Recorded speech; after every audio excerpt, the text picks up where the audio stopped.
Bienvenidos y bienvenidas a Capital Empresa. La inteligencia artificial ya no es una promesa de futuro, sino una realidad que está transformando la forma que trabajamos, tomamos decisiones y competimos. Por eso, cada paso que dan las instituciones para regular su desarrollo y su uso tienen un impacto directo en empresas, profesionales y ciudadanos. Hoy arrancaremos nuestro espacio LexTech 5.0 analizando la reciente aprobación del proyecto de ley para el buen uso y la gobernanza de la inteligencia artificial, una iniciativa que busca establecer las reglas del juego de una tecnología llamada a marcar las próximas décadas. Y después pondremos el foco en otro aspecto fundamental para cualquier organización que quiera crecer, la capacidad de adaptarse, innovar y evolucionar en entornos de cambio constante. Hablaremos sobre cómo romper inercias, cuestionar creencias limitantes y desarrollar una mentalidad capaz de convertir los desafíos en oportunidades de crecimiento. Así que arrancamos Capital Empresa.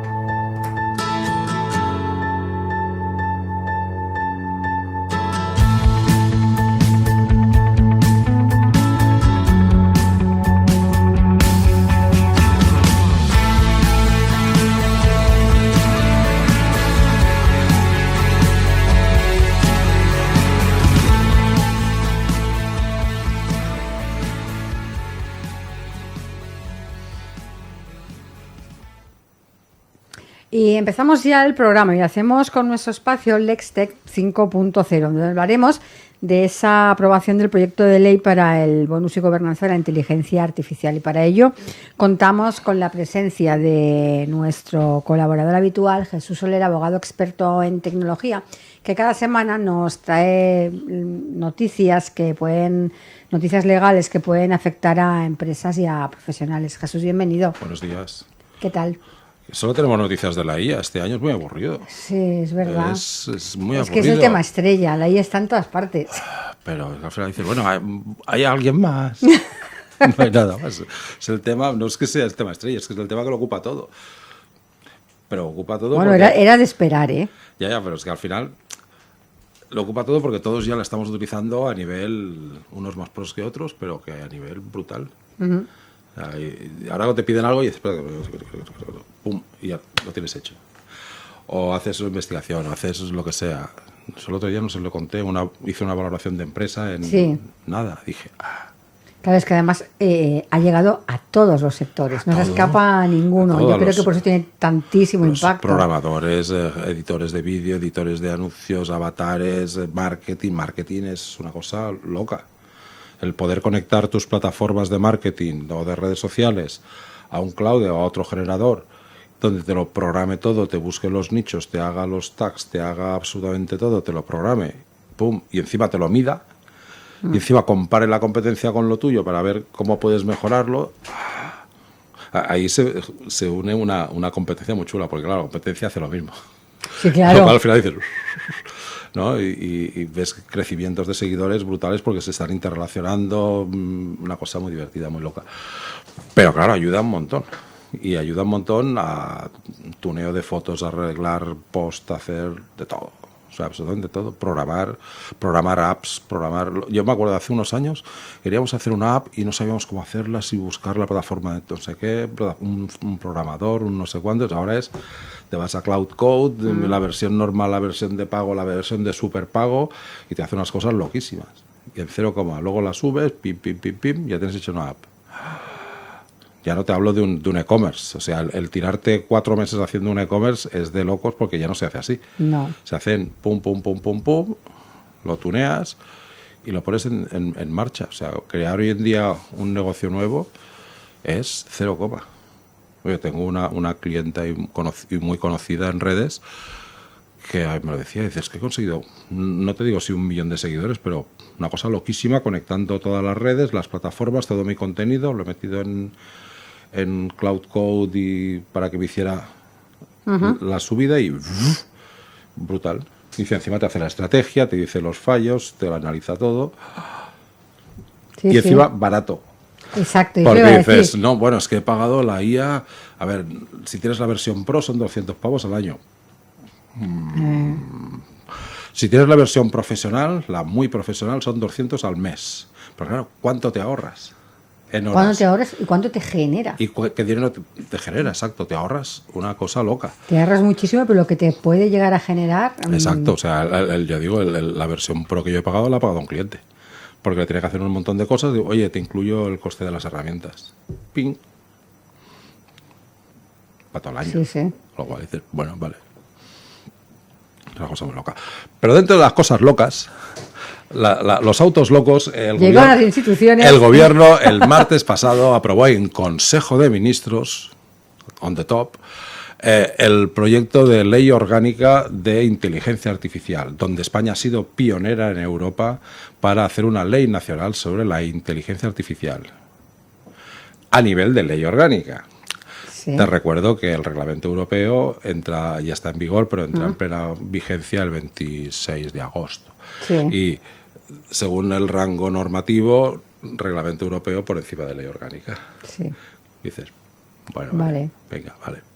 No, pero es una ley orgánica porque afecta a derechos fundamentales de las personas. Derecho a la imagen, el honor, los deepfakes y todas estas cositas, ¿no? Ah, vale. Entonces dices, ¿para qué? Siguiente derivada. Analizando el rango jurídico y por qué han hecho una ley orgánica y las posibles inconstitucionalidades, que tiene unas cuantas dentro del redactado. Vamos. Sí, Pues tiene unas cuantas. Lo siguiente es decir, vale, una ley orgánica, mola. ¿Qué hay necesitas para aprobar una ley orgánica? Mayoría absoluta en el Congreso. Entonces... ¿Y qué mayoría tienes, gobierno? Podemos, si ese día está animado, y vosotros. Porque Junts ha dicho que no, Esquerra ha dicho que no, PNV ha dicho que no, Bildu, se que diga lo que quiera, pero que tampoco llegan. Con lo cual, ¿cuál va a ser el recorrido jurídico legal de esta ley orgánica? Nada y menos.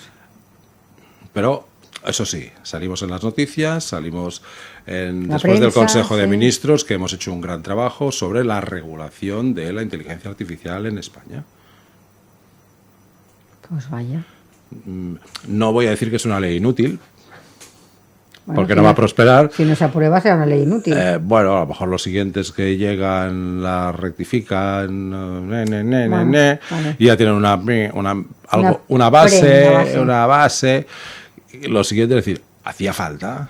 No, absolutamente no. No sé si tenemos por encima de europea. Claro. Entonces, vale, hay alguna cosita que, bueno, podría funcionar, alguna cosita. Pero, por ejemplo, el régimen sancionador, ¿para qué? Si no lo vas a regular bien. Bueno, sí, han conseguido regular alguna institución más donde poder colocar a alguna gente más, ¿no? Y han creado algún conflicto entre instituciones. Por ejemplo, dicen que cuando es derechos fundamentales y protección de datos afectará a la Agencia Española de Protección de Datos, pero tiene que coordinarse con la ESIA, que es la Agencia de Inteligencia Artificial. Digo, vale, entonces a nivel de sancionador, ¿quién sanciona? ¿Esta o esta? Pues claro, si afecta a protección de datos, debe sancionar la protección de datos. Pero si afecta a inteligencia artificial, debe ser la otra. Vale, ojo, sí, ojo al dato. Pero, ¿y si quien ha metido la pata es una universidad de Barcelona? ¿La autoridad catalana, que no se menciona, de protección de datos? Ya. Dices, bueno, ojo, ¿y si quien mete la pata es el Consejo General del Poder Judicial? Bueno... La ESIA sancionará al Consejo General o al juzgado de no sé qué porque ha utilizado una IA para arreglar unos protocolos del PTPIM. Sí. Lo que dice la ley es que sí, que la ESIA puede sancionar. ¿Sí? Claro, o sea, va a sancionar esto a los jueces cuando tienen su propia autoridad, que es el Consejo General del Poder Judicial, para lo que ha hecho un juez. Un poco de lío todo esto, ¿eh? Un poco de lío. Por eso digo, primero, es una ley bastante inútil, porque no se va a aprobar en el Parlamento. Segundo, no era necesario hacer ley orgánica. Si a lo mejor si hubieras hecho un real decreto, pim pam, y lo sacas, lo apruebas tú, como puedes aprobar otras cositas, pues... Como la ley del saco, ¿no? Sí. De las que van en el saco. Eso es, lo haces por una ley ómnibus y lo metes ahí. Y ya lo has colado. Pero dices, ¿y por qué lo hago por la ley orgánica? Pues, lógicamente, para hacer bombo y rebomborio, tú. Dices... vuelve a definir lo de siempre, el riesgo inaceptable, el alto riesgo, riesgo limitado, riesgo mínimo. A partir de ahí establece graduaciones de sanciones, lo de siempre, que ya lo habíamos visto en el reglamento europeo, ¿vale? Establece una serie de prácticas prohibidas, que ya estaban en el reglamento europeo, amplía alguna cosita, ¿no? Pero hay cosas muy divertidas. La IA para empujar a conductas adictivas. Los chatbots que detectan adicciones o estimulan el gasto compulsivo. Chatbot. El chatbot, ¿sabes lo que es? El chatbot. Claro. ¿Sabes que ya no es práctico? Porque yo puedo generar un chatbot con un avatar. Sí. Entonces, un chatbox escrito y tal y cual. Si ahora yo ayer estuve haciendo pruebas, estuve haciendo pruebas con un chatbox, generando un avatar que yo le hacía las preguntas directamente. Sí. Y dices, o sea, ya estoy regulando algo que empieza a ser desapareciendo. Exacto. Entonces, porque hice la prueba, generé un avatar, al avatar le di una serie de características, le di muy poca información, le empecé a hacer preguntas. Hice un avatar jurídico y le fui preguntando cosas jurídicas y me lo contestaba, pim pam, o sea, a viva voz. Viva voz. Y luego hice uno comercial para un producto determinado y le fui preguntando y también, pues yo te recomiendo que tal. Digo, ¡wala! Eso de escribir ya ha pasado la historia. Sí, pero es que encima era gratis. Es que encima lo hice con la versión de demo de un programa N. Digo, o sea, el chatbox, cuando van a regular los chatbox, dices, ya estamos un poquito pasados, ¿no? O sea, ya está superado, ¿no? Entonces dices, una cosa muy bonita en esto es que cuando utilices inteligencia artificial has de decirlo. Sí. ¿Cómo? No lo sé. Con una pestañita abajo que ponga IA, con un loguito diciendo esto o con un mensaje así que salga como marca de agua. No lo sé, pues porque no lo especifican. Exactamente. Todo lo cual, entiendo que no lo especifican, vale. No, claro, de ley, pero... absolutamente, ¿no? Y pone, sí, las letras de ahí tienen que estar en tamaño y posiciones normativizadas. Con lo cual, ¿qué te está diciendo? Tengo que irme a un reglamento posterior. O sea, si ya me va a costar aprobar una ley orgánica, no te voy a contar lo que me va a costar hacer el reglamento, donde voy a regular las sanciones y cuáles van a ser los textos normativizados. Entonces, ese texto ya voy a tenerlo poner en todas mis publicaciones de WhatsApp, o de WhatsApp, no, de Instagram y de TikTok. Un mero retoque que he hecho, el fondo lo he cambiado de azul a verde, que está hecho con una IA, lo haces ya con el Copilot, con el Gemini, con el Copilot, la Banana, con la que te da la gana. Lo he retocado con IA, que es lo que hace todo el mundo. Pues que si lo retoco con Canvas, el Canvas también utiliza IA. Tengo que decir que he hecho un retoque de un cable o de un fondo que antes era verde y ahora es azul. Eso es. Lo tengo que decir. Lo veo tan innecesario. ¿Vale? Si lo genero en vídeo, lo tengo que mantener durante toda la reproducción. Pero como marca de agua así, generado con IA o con un loguito abajo, ¿no? Pero que si me lo hacen con audio, también esto está una voz generada por IA. ¿Vale? Es horrible. Horrible. O sea, está hecho muy bien, está muy bien pensado. Pero eso sí, hemos hecho una publicidad de que hemos hecho un pedazo de ley orgánica, que somos los primeros de Europa que hacemos un pedazo de ley orgánica, ¿no? Entonces, régimen sancionador. Hasta 35 millones, o el 7% de la facturación global, si comercializo sistemas prohibidos. Comercializar sistemas prohibidos pues puede ser que he generado una IA donde haya desnudos o haya actuaciones no sé qué, y te lo permito descargar. La mala suerte es que todos esos sistemas los hacen en China, o en Corea, o en donde sea. Con lo cual, la ESIA va a sancionar a una empresa coreana, tibetana o de Singapur que permite descargarse un modelo de IA que te lo descargas en tu ordenador porque está colgado luego en el GitHub, porque es código abierto, y le vas a poner 35 millones o el 7% de la facturación global que no vas a saber cuál es. No lo creo. Porque yo no creo que haya ninguna empresa españolita de generación de vídeos de IA que haga cositas raras y no los cuelgue en una empresa de Singapur. O quien dice Singapur dice Malasia, Vietnam, donde sea, ¿no? Bueno. Los deepfakes sexuales no consentidos. Volveo a decir, si yo que genero deepfakes no consentidos y lo cuelgo en una página de no se sabe dónde. Y una vez llevé un tema de que habían subido unos vídeos a una plataforma que estaba alojada en Finlandia. Finlandia. no hubo forma de descargarlo porque el tío decía, no, estoy sometido a las autoridades finlandesas, a mí las autoridades españolas me da lo mismo.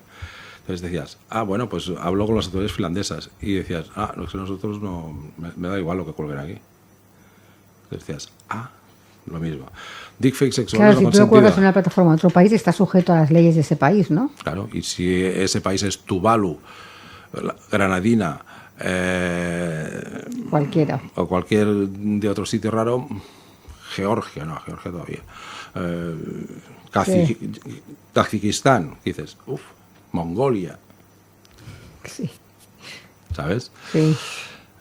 La manipulación biométrica. Bueno, manipulación biométrica, estamos todos de acuerdo que la biometría en tiempo real está prohibida, la identificación, pero es que eso ya lo dice. Sí, eso lo dice otra. Eso lo dice la reglamento IA, el europeo. Dice,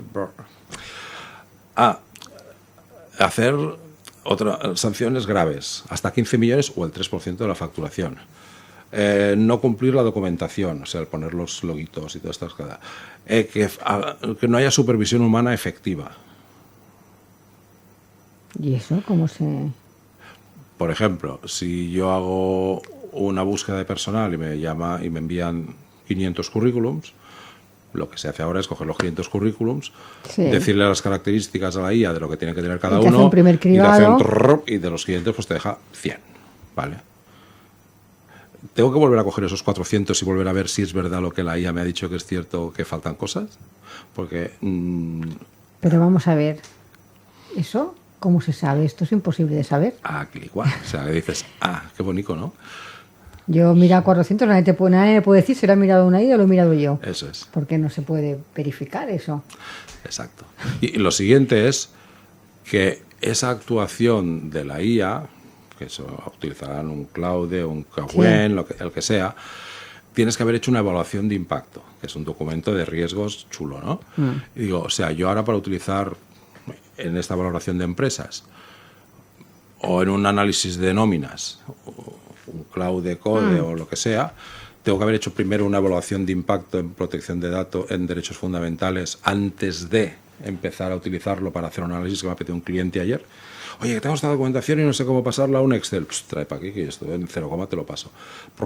Tengo que hacer primero una evaluación de impacto. Un poco raro todo esto. Pues esto es una infracción leve. Porque no he hecho la documentación de la evaluación de impacto antes de poner en explotación una IA que pueda afectar a derechos fundamentales o derechos de terceros. Pero a ver, si no haces nada que afecte a derechos, ¿para qué te hace falta hacer bueno, todo pero eso? Tú ya conscientemente... Sí, pero he cogido las nóminas, he hecho un estudio. Sí, es buenísimo. He hecho un estudio, por ejemplo, hay un impacto muy bueno en recursos humanos que es el análisis de brechas salariales.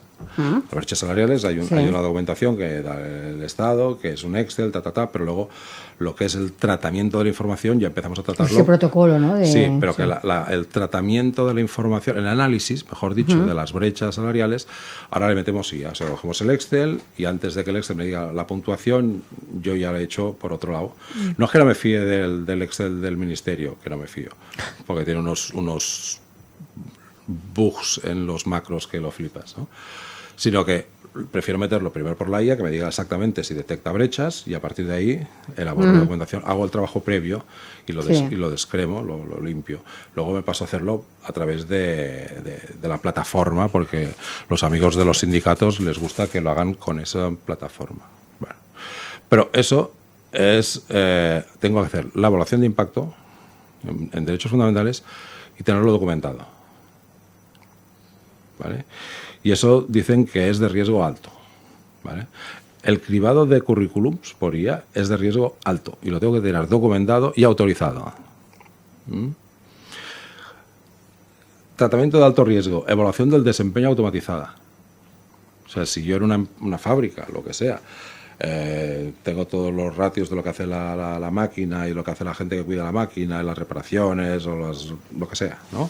Las contabilidades, cómo las pasa y tal y cual. Y eso lo paso por una herramienta donde me diga el desempeño, pues en horas, máquina, tal, pues eso es un tratamiento de alto riesgo. Y la detección de emociones del empleado también está prohibido. O sea, si tú pones una IA que está viendo que en las intercomunicaciones, los emails o lo que sea, el empleado está un poco enojado, pues la IA puede decir, cuidado que este empleado no está contento. tiene un brote psicótico o no está muy contento y cuidado que podemos tener problemas. Eso está prohibido. Bueno. ¿Qué dices? Bueno, pero ¿qué se hace?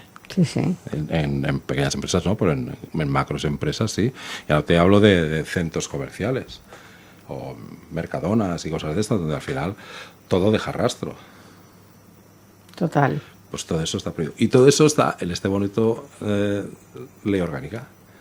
Y dices, ¿y qué parte de esta va a ser inconstitucional? Pues muchos tratamientos de derechos fundamentales que no tienen cabida, muchos tratamientos que son de ley ordinaria que no tienen cabida en una ley orgánica. Y dices, ¿me he extralimitado? Sí, estás extralimitado.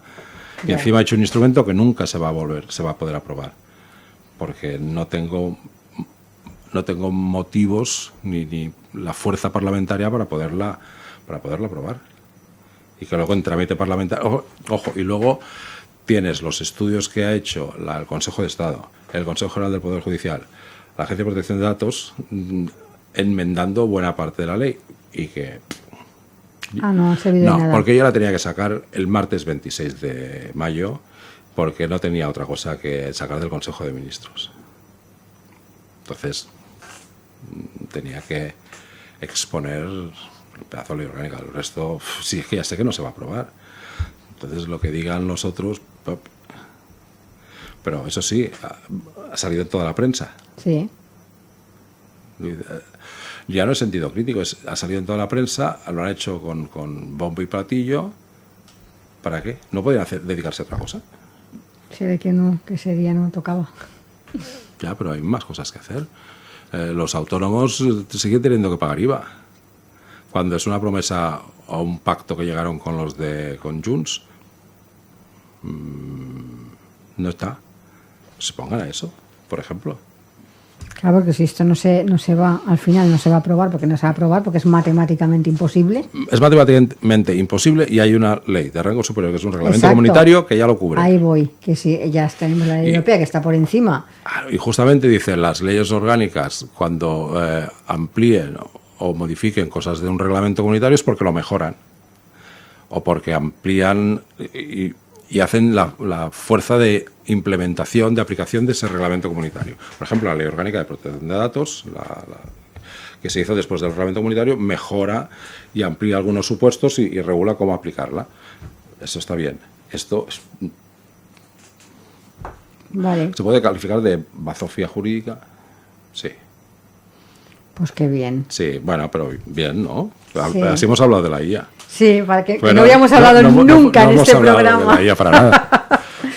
Bueno, pues nada, no te voy a decir que veremos a ver cómo sigue evolucionando esta ley, porque no va a tener evolución, por lo visto. No tiene recorrido. Lo que sí que tendremos que hacer es de aquí el mes que viene, estamos en junio.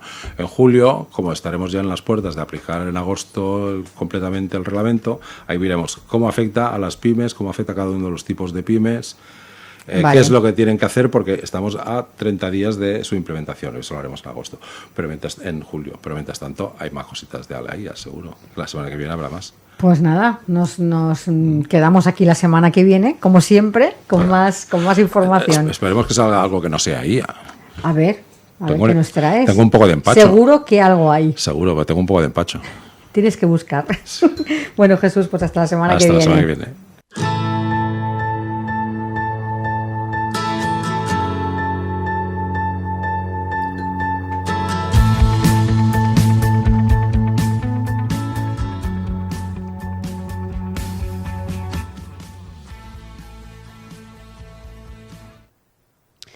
Vivimos en una época en que el talento se ha convertido en uno de los activos más valiosos para cualquier empresa. Sin embargo, seguimos arrastrando ideas que condicionan cómo desarrollamos nuestras carreras, cómo gestionamos el liderazgo y cómo aprovechamos todo el potencial de las personas dentro de las organizaciones. A menudo damos por ciertas creencias que nadie cuestiona, pero que pueden estar frenando tanto el crecimiento profesional como la competitividad de las compañías. Hoy vamos a reflexionar sobre algunos de estos conceptos que llevan años instalados en el mundo empresarial y tecnológico y sobre cómo podemos construir trayectorias profesionales más conscientes, estratégicas y alineadas con nuestros objetivos. Para ello conversamos con una profesional que ha desarrollado su carrera en alguna de las organizaciones más influyentes del mundo y que propone una nueva manera de entender la evolución profesional basada en la evidencia, la intención y la toma de decisiones. Hoy nos acompaña Mariana Hernández, autora de Bloom.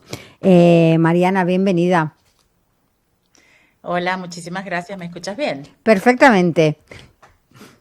Me alegra. Mariana, después de años trabajando en compañías como Google, como IPG, ¿qué fue lo que te llevó a escribir Bloom? ¿Hubo algún momento concreto en el que pensaste, esto hay que contarlo? Sí, lo pensé durante muchos momentos, digamos. Y antes de seguir, te quería agradecer mucho la invitación. Estoy muy contenta de estar aquí. Lo fui pensando a medida que observaba un poco mi propia gestión de carrera y la de mis compañeras. Y creo que la idea se cristalizó sobre todo cuando me hice manager y empecé a tener reportes y pues veía algunas diferencias de comportamiento entre chicos y chicas en la manera en la que pues se apropiaban de oportunidades, se arrojaban a nuevos retos, pedían promociones, pedían aumentos de sueldo, alzaban la mano para liderar algún tema, ¿no? Y siempre pensé, algún día voy a escribir un libro sobre esto, porque claro, bueno, y entonces pensé que este libro era necesario y ya luego, en un momento en el que tengo un cambio de carrera, que salgo de Google, decido irme de Google y emprender otros caminos, pues ya lo aterricé y lo hablé con una editorial, con varias, hasta que la idea se cristalizó y pues lo escribí. En el libro afirmas que el sector tecnológico no tiene un problema de talento, sino de narrativa. ¿Qué significa exactamente esta idea y cuánto puede resultar de peligrosa para las empresas?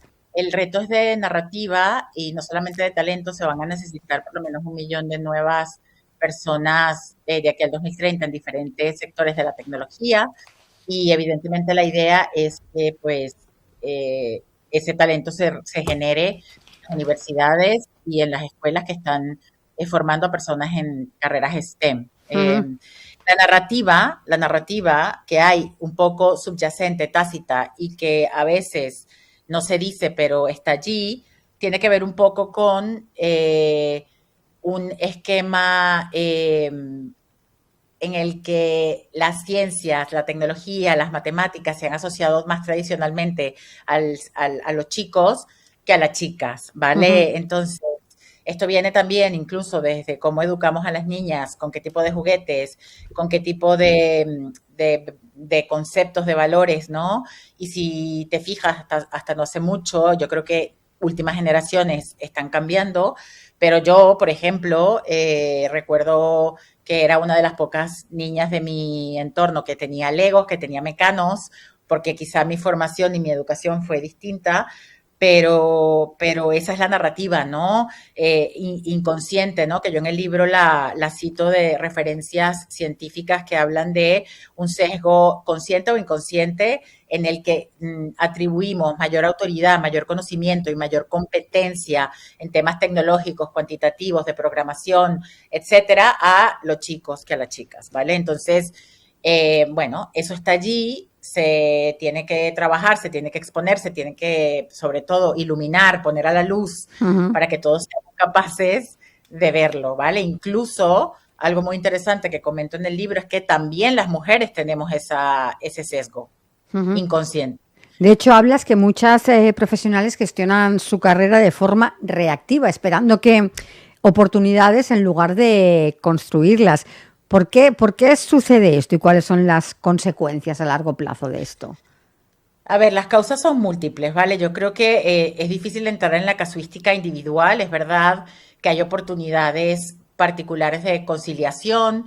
La carrera tecnológica suele ser bastante demandante y luego hay oportunidades para que sea más fácil conciliar si tienes una familia, etcétera. Pero más allá de eso, la tendencia que yo ubico tiene que ver con el ver la carrera como el trabajo que tengo, ¿vale? Mi carrera es, pues yo trabajo en Google, trabajo en Netflix, trabajo en Amazon, trabajo en TikTok, trabajo en cualquier tecnológica y esa es mi carrera. Y mi tesis, que viene soportada por diferentes investigaciones, es que la carrera es mucho más que el trabajo que tienes y se tiene que gestionar como un proyecto estratégico más. Es decir, sobrevolando los diferentes trabajos que vamos teniendo, cuál es el proyecto de carrera que tengo, hacia dónde quiero ir, qué cambio es el próximo que quiero, cuál es el, por qué no quiero este cambio, porque esto que me están ofreciendo me sirve, porque esto que me están ofreciendo no me sirve y con qué criterio tomo esa decisión, ¿vale? Entonces,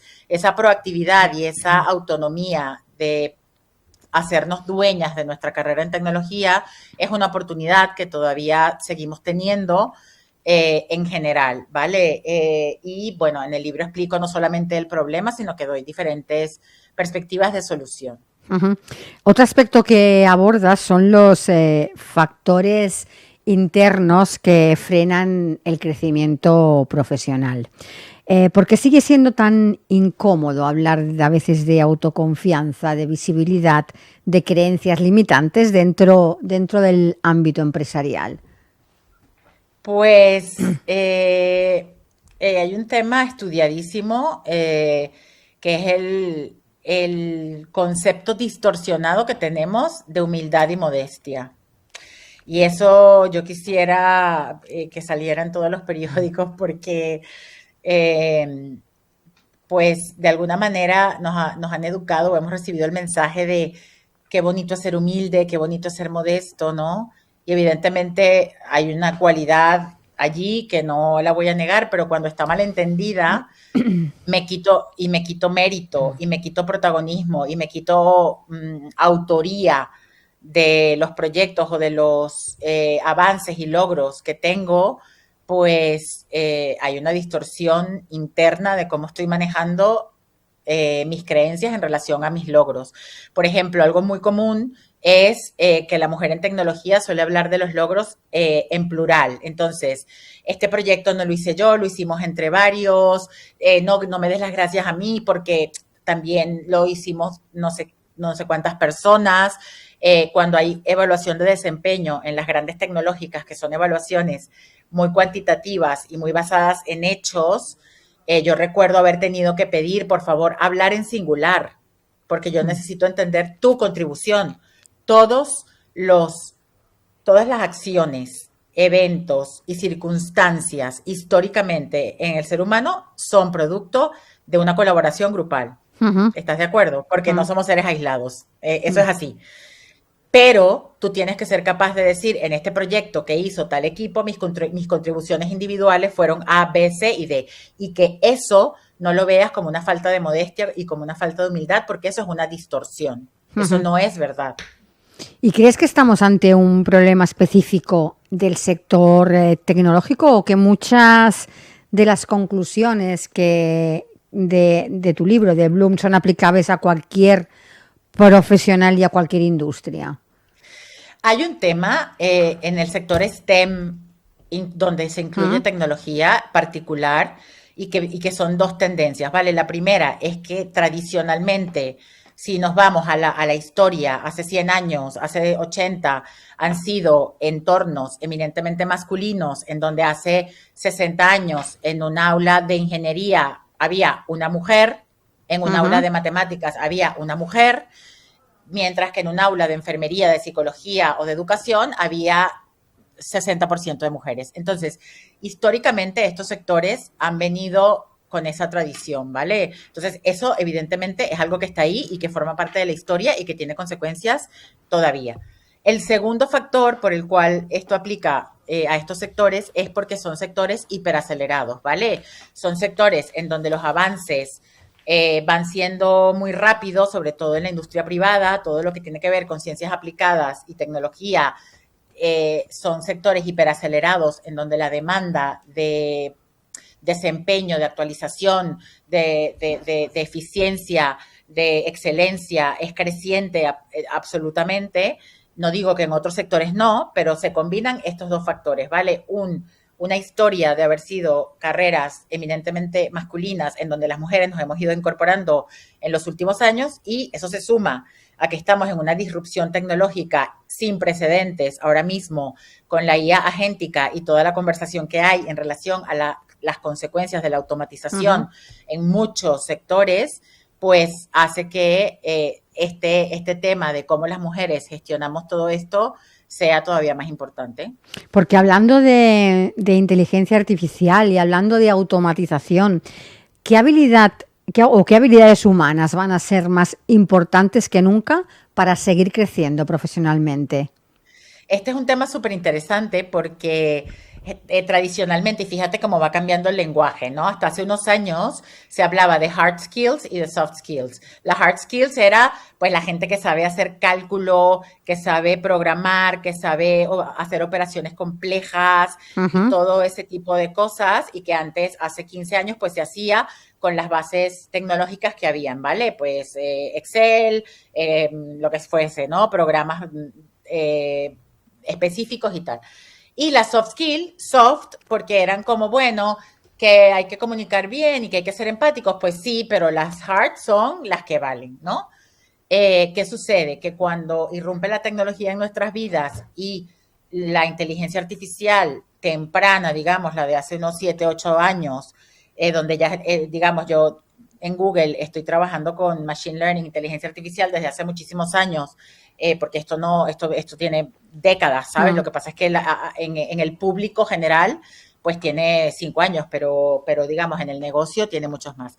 Entonces, ¿qué sucede? Que cuando empezamos a tener máquinas, programas, sistemas que nos ayudan a solucionar esas hard skills, pues ¿dónde quedan esas soft skills, no? Pues están cobrando una relevancia muchísimo mayor, porque ante una disrupción tecnológica y cultural como la de la inteligencia artificial, en donde hay que saber gestionar equipos y agentes y sistemas y tecnologías todo al mismo tiempo, pues el criterio, la responsabilidad, el juicio, la ética, el pensamiento estratégico, la comunicación, la empatía, el saber escuchar, el saber negociar, y podría decirte muchas más, son lo que antes llamábamos soft skills, que ahora se están empezando a llamar power skills, porque ante una inteligencia artificial agéntica, si tú no tienes criterio, orden mental, capacidad de priorizar, de tomar decisiones, de decidir, de tener una estrategia clara, pues se te hace un lío, ¿no? Entonces, ese es un poco el cambio de paradigma, y las soft skills dejarán de llamarse así pronto, porque de suaves, que es lo que significa soft en inglés, no tienen nada. Mariana, ¿hay alguna creencia sobre el éxito profesional que tú misma tenías al inicio de tu carrera y que hoy consideras completamente equivocada? Miles, algunas.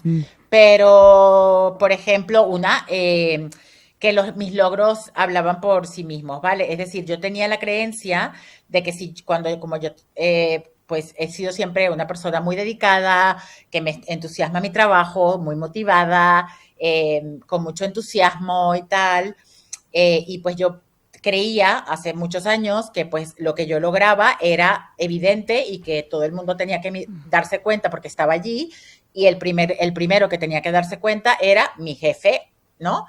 Y pues no hay nada más falso que eso, porque al final del día tú puedes estar haciendo muy bien tu trabajo y teniendo logros, pero esos logros no hablan por sí mismos en todos los casos, ¿no? No son evidentes porque tú los estás viendo porque son tuyos, pero el mundo tiene millones de personas que también están haciendo cosas, y tu jefe tiene muchas cosas en la mente como para tener en la lista de su cabeza todo lo que tú estás haciendo.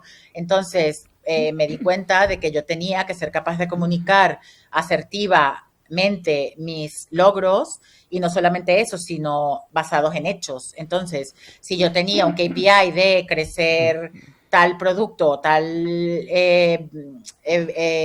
programa X% en tanto tiempo, pues yo era capaz también de reportar que eso había sucedido, cómo había sucedido y cuál era la métrica que lo acompañaba.